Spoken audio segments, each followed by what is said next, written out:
الفضيل في الدارين.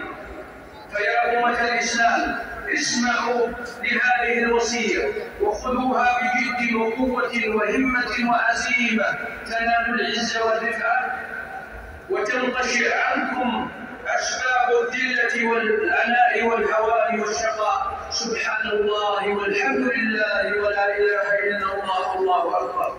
إن المقصد الأسمى من مشروعية القضاء تعظيم الخالق لله جل وعلا وتحقيق التوحيد له عز شأنه.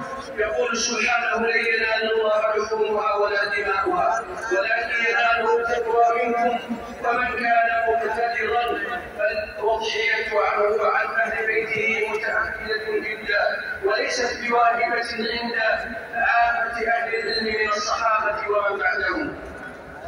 والأضحية الواحدة تجزئ عن الرجل وأهل بيته من الأحياء والأموات، ويجب أن تكون الأضحية سليمة من العيوب التي ورد النص بها وما هو مثلها من كل ما يؤثر على بدن الأضحية وسلامة لحمها. ويجب كذلك أن يتفضل المسلم لسن الأضحية المعتبر في الإسلام، وهو في الإبل ما تم له 5 سنين، وفي البقر 2 سنين، وفي المال 1 سنة، وفي الظهر نصفها. ويستحق الأكل منها ويتصدق من لحمها ويؤتي، والله لا يضيع أجر المحسنين. ويستحق أن يذبحها بنفسه إن كان يحسن ذلك، وإلا شهد ذبحها مكبرا لله جل وعلا شاكرا له على نعمه مخبر التبحير هذا اليوم وثلاثة بعده.